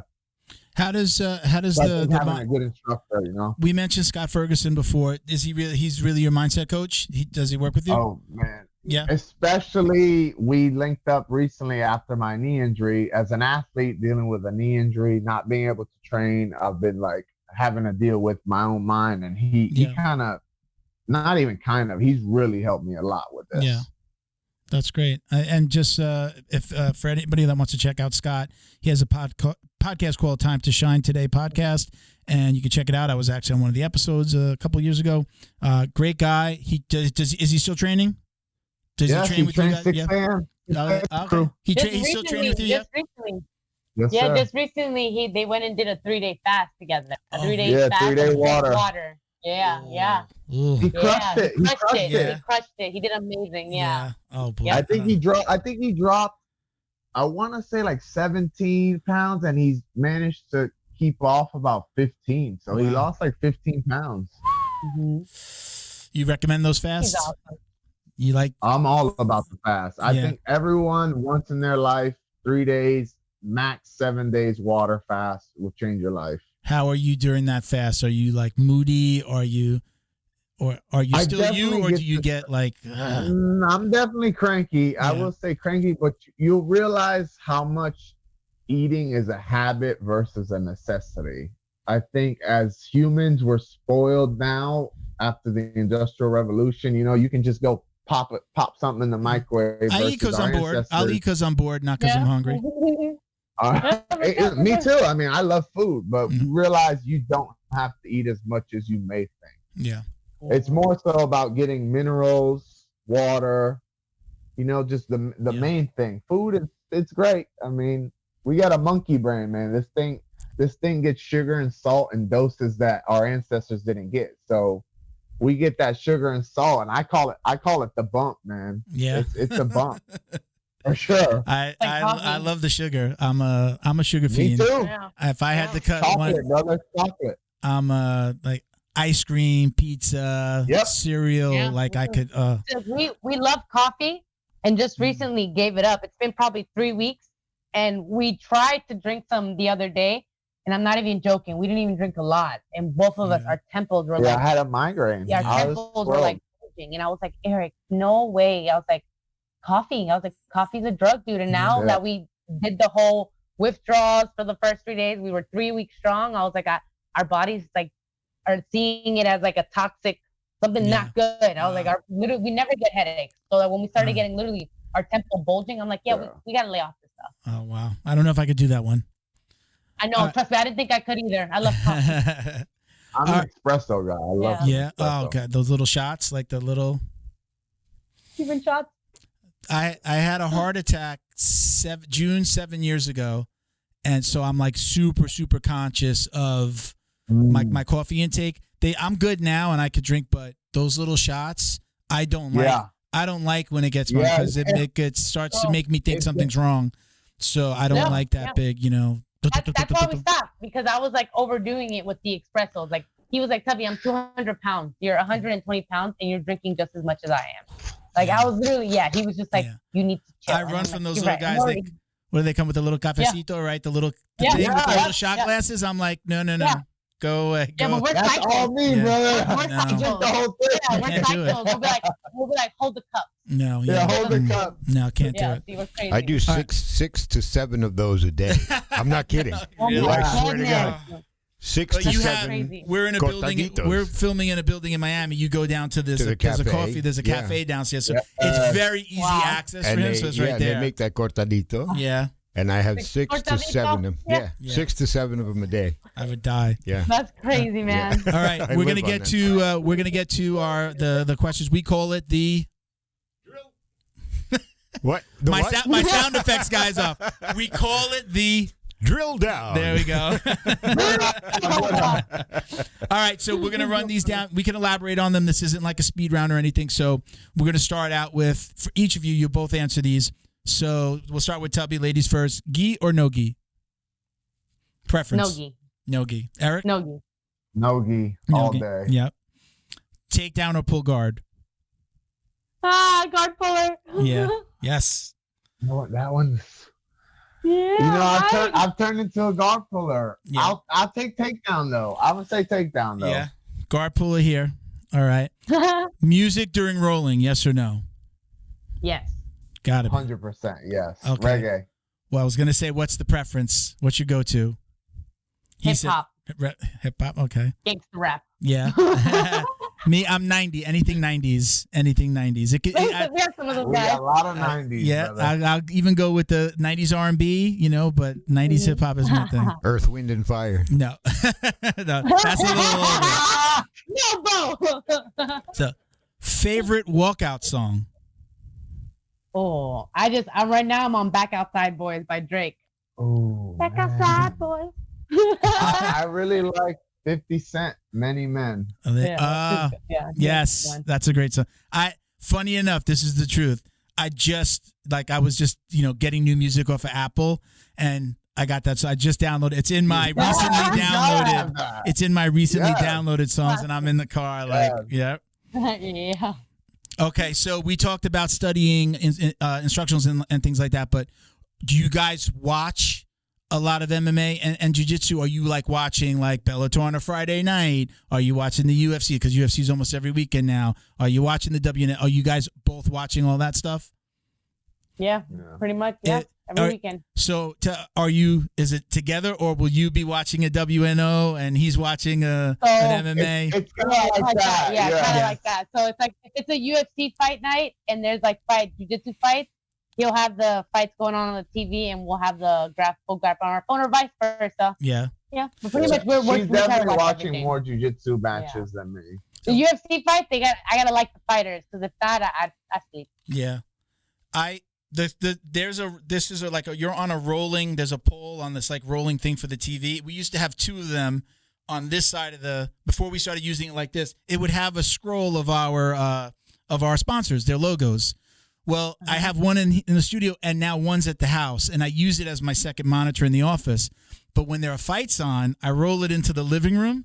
So we got the TV on the wall. We're the same way. I'll put Flow Grappling on the little one.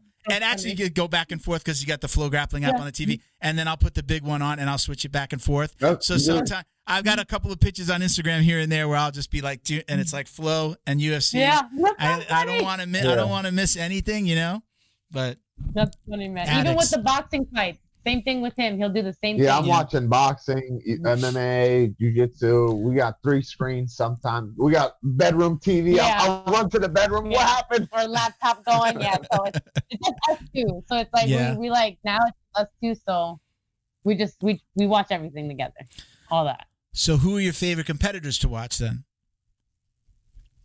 Do you have favorites? Yeah, for both. He could do MMA. You could do jiu-jitsu. I want to say for jiu-jitsu, man, I gotta say for Nogi. I gotta say Gary Tonin. Yeah, Gary Tonin. He's exciting. He's fun to watch. Like, he's got a crazy style. He's got a don't blink style, like, right? Yeah, you don't want to miss it. Dude, I really, really like his style. It's fun. Whether he wins or loses, his matches are always really fun. As far as for MMA, I gotta say Bullet. Who's that? She's Valentina? a thug. Valentina, she's Yeah? a thug, Yeah. bro. Shevchenko, right? Yeah, she's a thug, bro. She just lost her last fight, but still, she's bad. that She's was fun to watch. Alexandra Grasso was it that got her? Mm-hmm. A little mistake, man. But other than that, she's a boss, man. Yeah. That she's a scary woman. Eric? Yeah. For jiu-jitsu, I gotta roll with Gordon Ryan just because I appreciate his basics. Like, he's not a flashy guy. He's not doing anything that you're like, wow, like I could never do that. He is, to me, he's like what jiu-jitsu is. He's not a very athletic guy. Obviously, he's jacked up. He does his steroids, whatever the case is. But his jiu-jitsu is beautiful in a basic manner to where I call it melting people. He just melts guys. And he, like Roger Gracie for years, you knew Roger Gracie was going to mount you and cross choke you, but you couldn't stop it. Yeah. So I really appreciate those basic, I know what this guy does, and I still can't stop it because he's so good at it. My co-host Miguel calls it, I think he calls Gordon a meat blanket.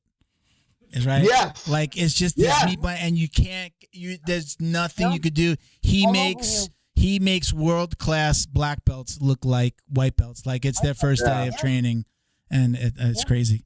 So how about on the MMA side? Ooh, MMA. I'm going to roll with Israel Adesanya, man. I really like him. I was a huge Anderson Silva fan, and I felt like Anderson kind of passed that torch to Israel. Yeah. So I feel like he's that guy. Are you, in your own career, are you like a talker? Do you have to, like, sometimes the talkers have to kind of hate their opponent. It's part of what they do to feed their brain to be able to then go out there and fight this person or try to hurt them. Are you a talker, or are you a little bit more laid back? Which I'm very much the guy that's silent until the chaos breaks out. Yeah. Like, I'm the quiet guy in the corner. Hey, I don't want any problems. Like, when I tell people, I describe it. I'm like, I'm the chihuahua that's like barking and yapping, and he's the bully, the black bully in the background, just waiting for someone to yap the chihuahua. Yeah, he's just chill, very chill. My favorite fighter is Rose Namajunas, and very specifically before that fight, who did she fight? The Polish girl. What name did you say? Jessica Andrade before that fight? No, the other one. She fought the Polish girl that fights the American Top Team. That she looked like an alien after one of her fights. Joanna Jędrzejczyk. When I don't know, I think it was maybe the first fight when they were like, she was really trying to get under Rose's skin. And remember, they did the face off, and she was doing like, I think, a Hail Mary. Like, she was just reciting the Hail Mary. That was like I feel it right now. Like, I get chills thinking about it. Like, she was trying to bully her so bad, and Rose was just like, I'm just going to keep my mouth shut. I think it kind of maybe brought her back to some bullying days and things like that. Mm-hmm. And just that the way that she acted in that moment, I just totally respected and kind of like felt that. I think every kid's probably had a bully. Even if you were a bully, every bully had a bully, right? You were a bully because you got bullied, right? Mm-hmm. So it just brought me back to that. And I was just like, wow, she kept her composure. She just kept her composure, and then she went out and she beat her, and that was amazing. It was just like, that was like probably one of the best fights. She's my favorite fighter. A lot of guys, like, they always have a guy feel. I think most of the time the girl fights on UFC and even in the jiu-jitsu cards are better than the guys, and it took a lot of time to get there. I think I have a reason why. I'll let Tubby. Why do you think that sometimes the girls' fights are, or almost all the time, the girls' fights are better than the guys? Because bitches are crazy, Milton, okay? They're fucking wild. Seriously. Like, I tell him, I'm like, man, girls are just, I feel like they take things more personal. They definitely more emotion involved. All right, some estrogen there, so there's way more emotion involved. And girls are just crazy. They're more riskier. Like, they're just risk takers, you know? Yeah. You don't really see flying arm bars from the guys in the octagon. Like, you don't really see, just crazy stuff like that. It's the girls. They're just risk takers. I just feel like they're just crazier. They're crazier and they're more emotional. Do you feel emotional? Like, I feel like just almost like sometimes when the undercards, men or women, sometimes those fights are better because they're trying to get, like, they're trying to prove something, right? Yep. They're trying to get there to that main card, right? I feel like no matter how far we've come, I think the women still feel like they have something to prove, and they really let it all out in the ring. And there's just no, there's no brake. There's no brake pedal, right? It's just gas.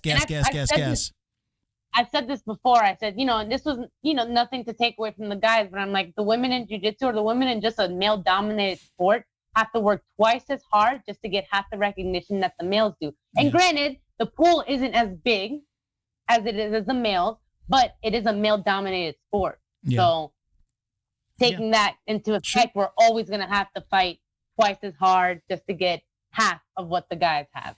Okay. All right, so let's move on to our next question. What is your ultimate goal in the world of jiu-jitsu and MMA? We'll put them together. What is your ultimate goal in this world? I want to be a multiple-time black belt world champion, and I want to hold some titles, whether it's for different organizations, as far as like my professional career, as far as my teaching and stuff. I want to build something that will last in the community. I want to build something that, it's like a safe haven for kids that are getting bullied, for adults that feel like there's no sport out there for them. You have all these sports where basketball, you have to be tall. Football, you have to be big. Soccer, you have to be able to run.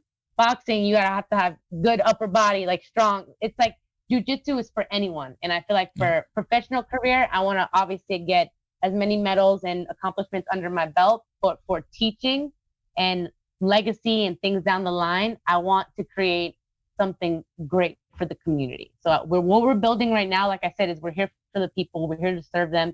We're getting people from different gyms, from people who've never done jiu-jitsu before, and they're walking in and they're just like, man, it's different here. The vibes are different. We like the vibes. We like what you guys are doing. Just today, we went and our dentist was telling us, he does jiu-jitsu.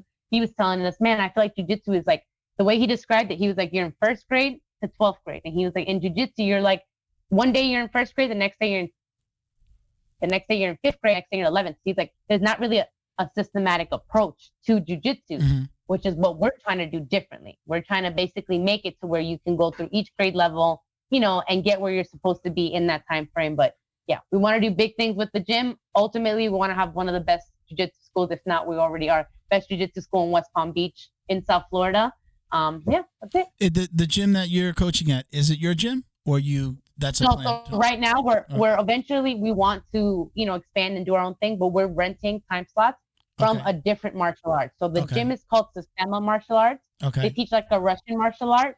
So it doesn't coincide with jiu-jitsu. It doesn't clash or anything. Okay. It actually does help with like it's kind of similar to like the movement training that Ido Portal was doing with like Conor McGregor and stuff. Okay. So similar to that. So yeah, so right now we're just renting time slots. Eventually we want to add more classes, build the program up, and then down the road do our own thing, open up our own place. I know somebody who's done that and done it real successfully. And I know you said Sanford MMA. I know Drew over at down here in Fort Lauderdale. I don't know if you know Drew. He does A&M Jiu-Jitsu. Hard Knocks? Drew, hard, yeah. Yeah, I know. Drew's a good friend. He's co-hosted the show a bunch in the beginning when he was. I met him at my very first school. So I mean, I think he might have a different deal now, but that's how he started down there. He was kind of just basically, he had his time slots for that space on the mats there. So that's right now with the with the what do you call that? The way prices are right now with buildings and stuff like that, that's probably the best way to go until the market crashes. Yeah, true. Okay, very last question. I know we all said that we like no gi, but I know that you guys both train in the gi as well, correct? Yeah. Okay. Do you or do you not wash your belt?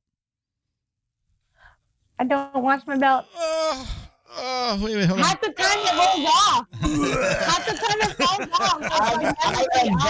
I have belts. I think my purple belt. I have my purple belt for the longest. Right? Yeah, you never watched. And that thing was bad. That thing was like on threads. But no, to be all right. I'm not a pata sucia or anything like that. But I mean, the belt comes off like most of the time during training, so it's like. It doesn't get soaked. My gi, on the other hand, is like soaked. So my belt is never really like wet. It's never really dirty. What's happened to your stripes if you wash your belt, brother? Come on. Restripe yourself? No, okay. So yes, I do. I have the belt. I have the belt that my coach gave me, which I actually just started wearing again. And then I have one of my sponsors gave me a Flow and Roll. One of our sponsors he had given me a couple of gis and a belt. So I had both of them. So when I got my stripes, I did put my stripes. I was like, okay, I got to put it on the other belt. I didn't know that. I thought that was okay. But I gave a little speech in my laundry room when I put it on. I did my first, like, I'll just talk about my brown belt. My brown belt, I pretty much was washing it at least every 1 or 2 times after training, like every training, and then I would go at least if I trained a couple of days. Okay, I just throw it in with the gi. I never knew.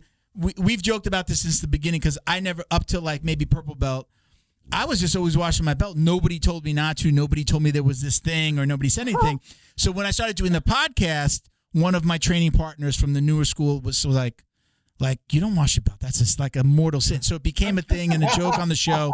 But I've always washed it. I do have 2. I just carry them around. I do have 2. One, I'm actually more like, I know it's supposed to be like, it fades. It shows the time on the mat. Me, I'm like, my belt is so faded. Let me grab the new one and start wearing the new one. I'm an idiot. I'm an idiot. Like it's like a shirt. I won't even wear another belt. No, he won't. He has one belt that he'll wear. My black belt that I received from my promotion, I will not. I got like 6 of them, but he's got only one that he'll wear. Like it's like, it was almost like a t-shirt. I'm like, oh, this t-shirt is faded and old. I'm gonna wear another t-shirt. I was looking at it. I'm like, wow, that's really faded. And knowing all this and having this conversation, I'm like, oh, let me put on the one that now I'm wearing the one that my coach gave me.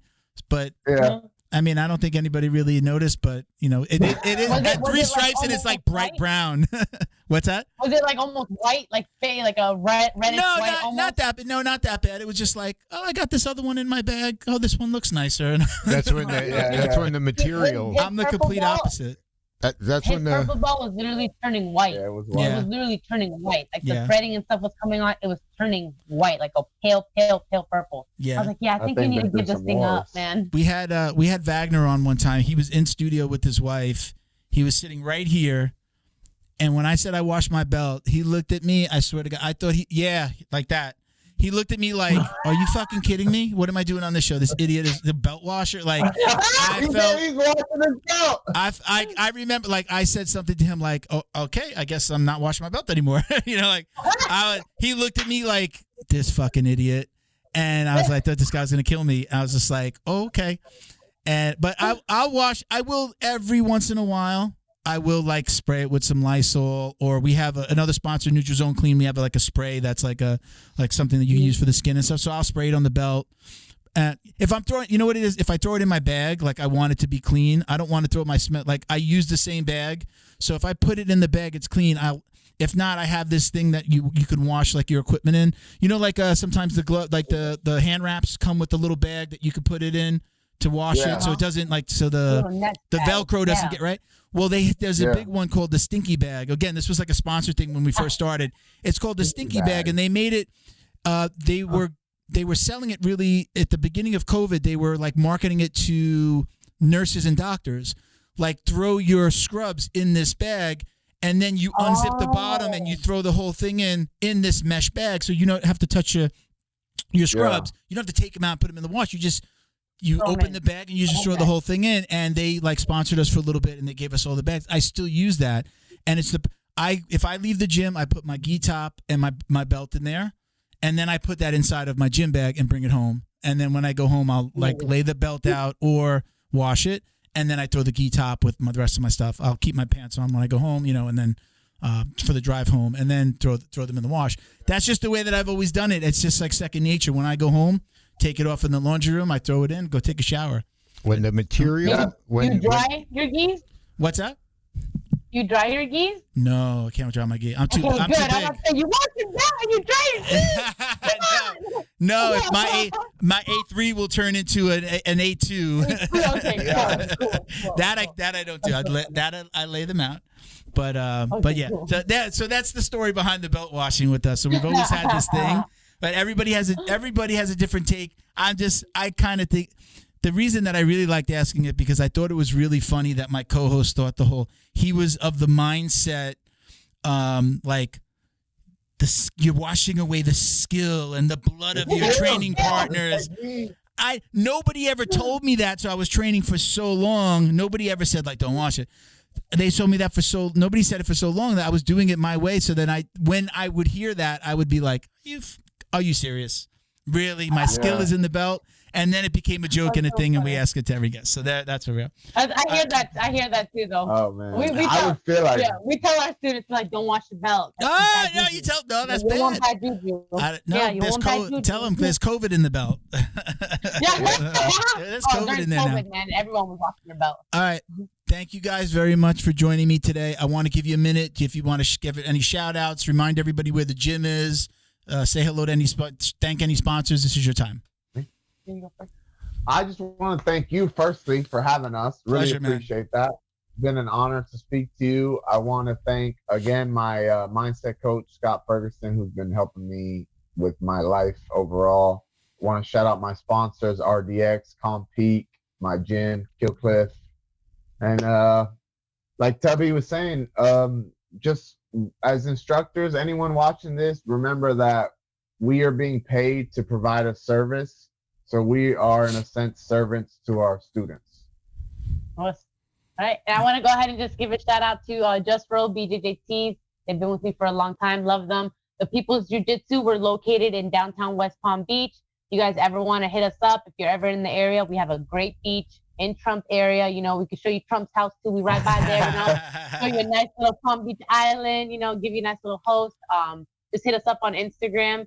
And Thrasher Hemp Shoes as well. Thrasher Hemp Shoes. Shout out to Shores Animal Clinic. They're awesome. And last but not least, Byron and Gina out of Atlanta. They've been some great supporters. They own Striker Fight Center. They are awesome, and we love you guys. All right, man. So like I said, don't hang up. But thank you so much for doing this. Really appreciate this. We'll let you know when this comes out next week, and I'm going to come take some pictures with you real quick right now. All right, guys. Thank you, man. Thank you. Thank you to Neutral Zone CBD, a combat family-owned company that supports athletes and the people who love them. Neutral Zone strives to deliver clean CBD products for sports recovery in gummies, lotions, balms, roll-ons, and more. After a competition, a hard rolling session, or a tough day on the job, Neutral Zone has a product designed to help you reduce inflammation, increase cell rejuvenation, and may even help with aging joints. Visit NeutralZoneCBD.com and get 25% off your order with code JJD. And follow them on Instagram too, at MyNeutralZone. Jiu-Jitsu's favorite monthly subscription box has now joined the Jiu-Jitsu Dummies podcast. The BJJ box is delivered to your door filled with premium jiu-jitsu and grappling apparel, equipment, supplements, supplies, snacks, and more. The crew at the BJJ box find the best in the world of jiu-jitsu and guarantee every box to be worth more than the cost. Each box includes 4 to 7 items you're going to love. Visit thebjjbox.com and use code JJD10 to get $10 off your very first box. And give them a follow on Instagram at TheBJJBox. Special thank you to the crew over at Flow and Roll for all their support. Flow and Roll is renowned for their incredible no-gi rash guards, shorts, and leggings. Flow and Roll has quickly become the premier custom apparel provider for academies big and small throughout the United States. Reach out today to discuss your custom order and ask about their incredible pre-order program. You can send an email to flowandroll@gmail.com or visit their Instagram at flow_n_roll and shoot them a direct message. And yes, they can create an awesome custom gi for your academy as well. Visit flowandroll.com to check out their awesome designs, and while you're there, pick up a Jiu-Jitsu Dummy signature tee exclusively at flowandroll.com. And remember, you'll get 20% off your purchase of t-shirts, rash guards, or gis with code JJD. All right, everybody. Very cool, right? Very cool. Nice. They're very great dynamic. You know, I think they would be really cool to hang out with because they're like just super energy, talkative. You know, yeah. Very to go train into there. it. You know what's nice cool. is that their addictiveness to it. Like they're addicted to jiu-jitsu. You get you get. We're always talking about it. All about it. Their dentist, their doctor, everything around them in their world is jiu-jitsu. You know, and that's serious commitment. It's an amazing sport. They're an amazing couple. I'm so glad that to have them on. Cool. Scott's been trying to put that together for us for a while. So thank you again to Scott Ferguson for not only mentioning them to me, but getting it put together. I like the name of it, People's Jiu-Jitsu. Yeah, it's man. Like very cool. For for everybody. So remember, check us out at Jiu-Jitsu Dummies on Instagram for all the ways to watch, listen, and support. Click the link in our bio. We'll take you to all of our sponsors, all the things you've heard us mention today. Everything is there. All the ways that you can, all the podcast apps, Apple link, our website, a store. Every one of our sponsors has a link there, so check it out. My personal IG, I am Uncle Milty BJJ on Instagram. And I'm BADWERKS on Instagram. Very cool. All right, everybody. Thank you for watching and listening. Peace, love, jiu-jitsu. Os.